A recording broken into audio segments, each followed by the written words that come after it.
1 Roi, chapitre 3. Salomon s'allia par mariage avec Pharaon, roi d'Égypte. Il prit pour femme la fille de Pharaon, et il l'amena dans la ville de David, jusqu'à ce qu'il eût achevé de bâtir sa maison, la maison de l'Éternel, et le mur d'enceinte de Jérusalem. Le peuple ne sacrifiait que sur les hauts lieux, car jusqu'à cette époque il n'avait point été bâti de maison au nom de l'Éternel. Salomon aimait l'Éternel et suivait les coutumes de David, son père. Seulement c'était sur les hauts lieux qu'il offrait des sacrifices et des parfums. Le roi se rendit à Gabaon pour y sacrifier, car c'était le principal des hauts lieux. Salomon offrit 1000 holocaustes sur l'autel.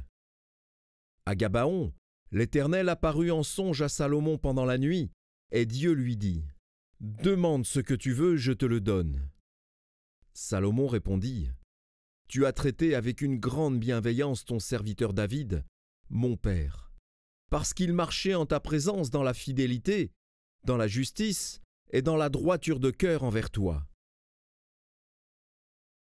Tu lui as conservé cette grande bienveillance, et tu lui as donné un fils qui est assis sur son trône, comme on le voit aujourd'hui.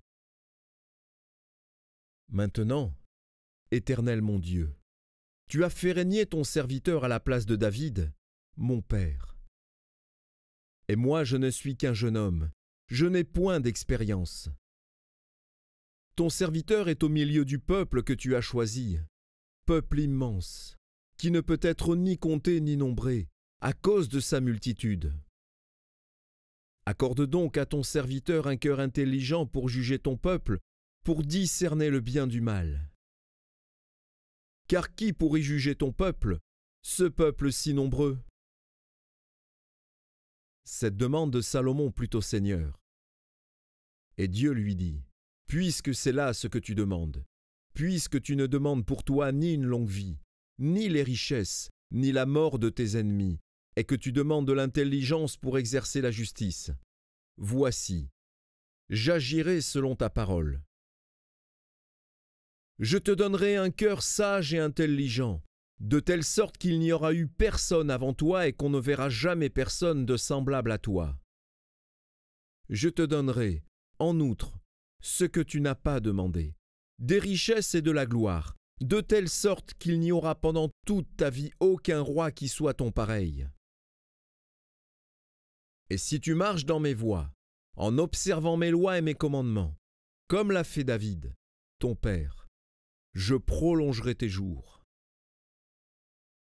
Salomon s'éveilla. Et voilà le songe. Salomon revint à Jérusalem et se présenta devant l'arche de l'alliance de l'Éternel. Il offrit des holocaustes et des sacrifices d'action de grâce, et il fit un festin à tous ses serviteurs. Alors 2 femmes prostituées vinrent chez le roi, et se prosternèrent devant lui. L'une des femmes dit : « Pardon, mon Seigneur.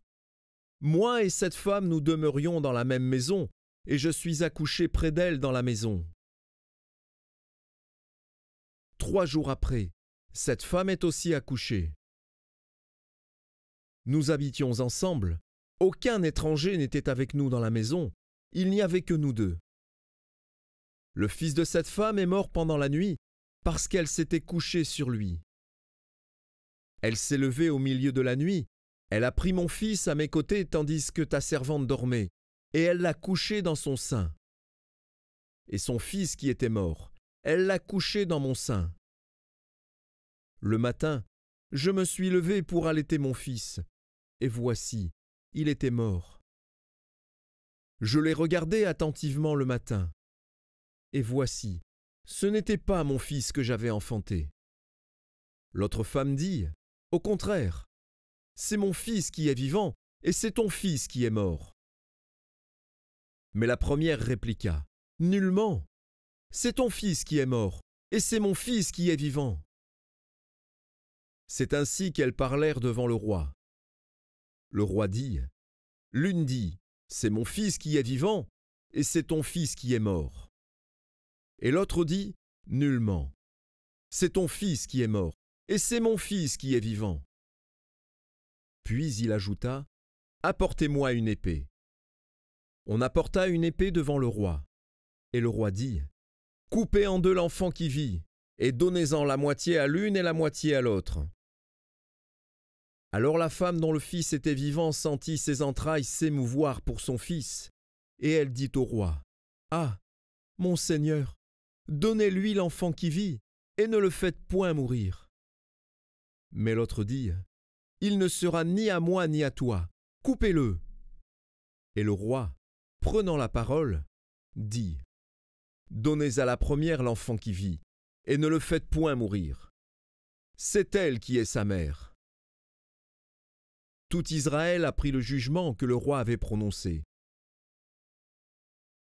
Et l'on craignit le roi, car on vit que la sagesse de Dieu était en lui pour le diriger dans ses jugements.